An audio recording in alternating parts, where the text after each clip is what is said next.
El Instituto Meléndez Valdés ha celebrado las 14ª Jornadas de Historia José Antonio Soler Díaz Cacho.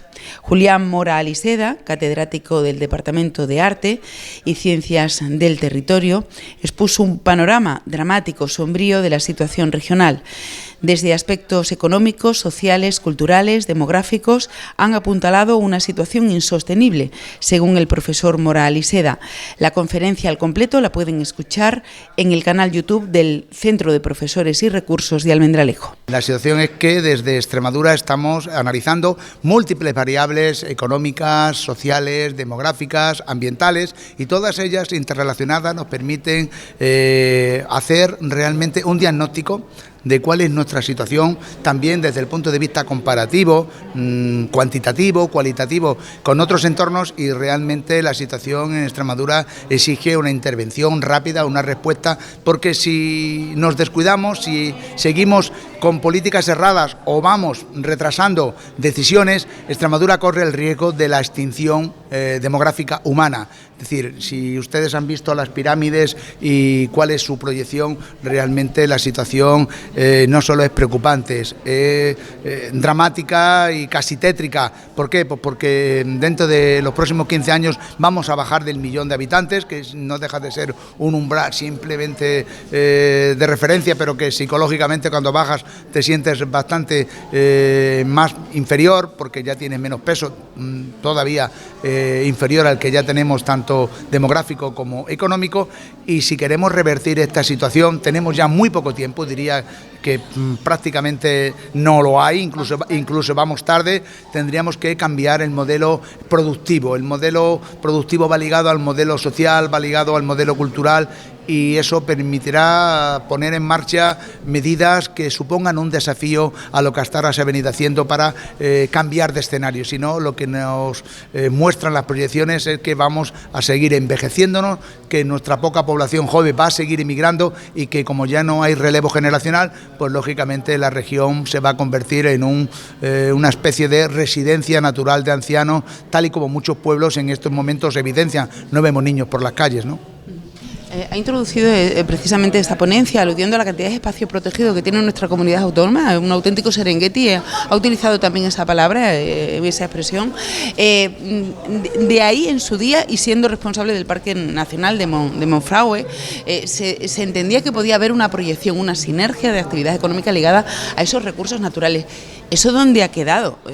Mire, yo critiqué muchísimo desde los años 90 la puesta en marcha de determinados espacios naturales, delimitados muy artificialmente, sin ningún criterio, sin ningún rigor científico. Dije que las antiguas cepas, que todavía siguen vigentes, se convertirían en un cepo al desarrollo. No me hicieron muchísimo, por decirle nada de caso. Y ahora estamos viendo los resultados. Prácticamente no podemos construir absolutamente en ninguna parte, no podemos transformar nuestros cultivos. Lo estamos viendo ahora como los arroceros de Las Vegas del Guadiana no pueden cambiar a otros cultivos, y sin embargo no pueden sembrar porque en los años de sequía no hay disponibilidad de agua, y ellos tienen que soportar el coste que realmente sin ingresos no pueden mantener a sus familias. Y hemos entrado en un auténtico dislate, como ya advertí, y eso tendremos que cambiarlo, porque la propia Unión Europea decía que para que un espacio fuese considerado natural debería tener al menos 4 variables fundamentales. Debería ser un espacio que tuviese singularidad. Aquí, entre la Serena y la Penillanura trujillano-cacereña, es lo mismo. Tenía que tener rareza. Solo algunos espacios cumplen con eso. Tenían que ser de gran excepcionalidad. Muy pocos espacios cumplen con ello. Y también tenían que tener una cierta vulnerabilidad. Pues prácticamente casi ningún espacio cumple con ese último requisito. El Parque Nacional de Monfragüe sí es un espacio vulnerable, y cuando estuve de presidente, pues pusimos en marcha por primera vez, se aprobó además en menos tiempo que ningún otro, el PRUG, el Plan Rector de Uso y Gestión, que es el que nos ha permitido que Monfragüe tenga en estos momentos una facilidad a la hora de algunas actividades que en otros lugares no tiene. Otra cuestión es que luego viniese una ley nacional y que prohibiese algo fundamental como era las actividades cinegéticas, la caza, que era un complemento importante para la economía. O sea que se puede, y soy un gran defensor de que el medio ambiente hay que protegerlo, pero el medio ambiente en Extremadura necesita de la presencia humana, porque es un paisaje cultural, no es un paisaje natural, es un paisaje transformado por nuestros antepasados a lo largo de la historia y que por lo tanto no tenemos que ir a buscar la sostenibilidad como realmente tenemos que ir a buscar la compatibilidad entre las actividades humanas que sirven para fijar población en el territorio y para conservarlo, paradójicamente. Donde la población se va y no hay los usos tradicionales, también se van las especies que allí vivían de ese tipo de cultivos. Ya por último y por dejar abierta una puerta a la esperanza, brevemente también ha señalado algunas de las líneas que podrían servir de ayuda para que esa situación se revirtiera, y entendemos que es una solución que requeriría de tiempo, pero habría que poner ya, por poner un poco de esperanza. Sí, habría que empezar desde ya a poner en marcha un plan estratégico territorial donde analizásemos cuáles son las variables que más inciden, cuáles son nuestras potencialidades comparativas respecto a otros territorios y desde luego apostar por algo fundamental como son las tecnologías, la digitalización de todos los sectores y explotar nuestra gran cantidad de recursos naturales, que son muchos en un espacio tan grande como Extremadura. Ahí les he dicho que era del mismo tamaño que Suiza, del mismo tamaño que Holanda, del mismo tamaño que Dinamarca, pero escasamente poblado, y lo cual nos da enormes posibilidades para seguir de alguna manera buscando nuevas alternativas, pero que cambien con este modelo tradicional. Tenemos que dar el salto, perdimos la revolución industrial, no perdamos la revolución tecnológica. Biólogo, máster en agricultura ecológica, clausuraba las jornadas con la ponencia sobre la evolución de la agricultura extremeña en las últimas décadas, en materia de cultivos, propiedad de la tierra y agua.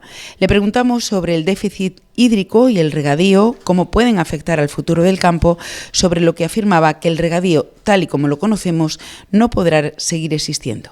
Cómo han evolucionado los principales cultivos también en nuestra región y cómo ha evolucionado también el uso del agua, no solamente el uso del agua, sino también el estado de los embalses, ¿no? Que por cierto va muy por zonas, por decirlo, ¿no? Una situación muy diferente a la provincia de Cáceres, con los embalses soltando agua en estos momentos, y otros como la de provincia de Badajoz en general, que están en mínimos a pesar de las últimas lluvias y copiosas que han caído en los últimos días, pero que no han sido suficientes siquiera para asegurar la campaña de regadío. Miramos los datos de lluvia, de precipitaciones en Extremadura, podemos tener un año normal, incluso años anteriores, ¿no? Pues el resultado de todo el año puede ser normal o seco, un 10% a lo mejor menos de lluvia, pero claro, eso es la media de Extremadura. Si miramos por provincias, vemos como hay puntos del norte de Cáceres en el que llueve en los últimos años más por encima de la media, mientras que en lo que es toda la provincia de Badajoz y sobre todo la zona suroriental, Tentudía, la comarca de Llerena, etcétera,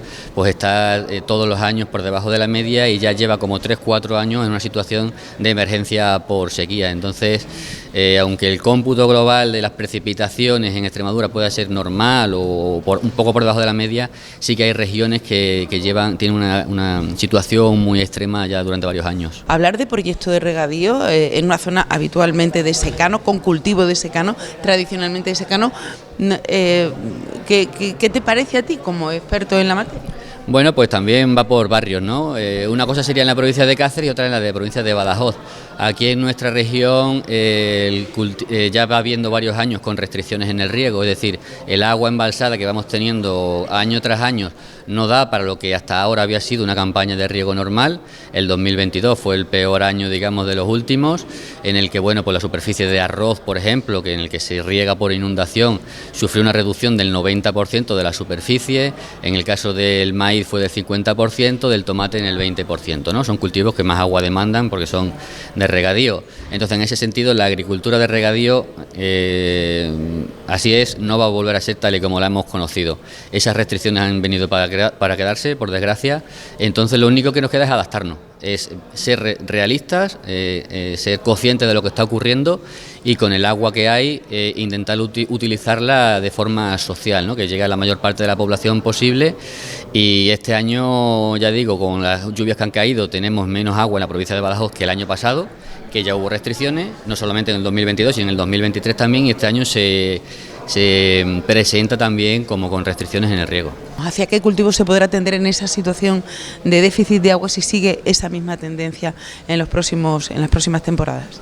pues tanto cultivos de secano como cultivos de regadío, con métodos de riego más eficientes y con otras técnicas que consiguen retener el agua durante más tiempo en el suelo, que ya se está haciendo entre otras cosas, no es algo que sea nuevo, ¿no? Como son las cubiertas vegetales, en el que la hierba hace como un efecto de alfombra, digamos, que retiene el agua, evita que con el aumento de las temperaturas además que estamos teniendo se evapore y permanezca en el suelo durante más tiempo. Por lo tanto, van a tener menores necesidades de riego, ¿vale? Y por tanto van a ser más resistentes a estas nuevas condiciones que tenemos y por supuesto unos sistemas de riego más eficientes.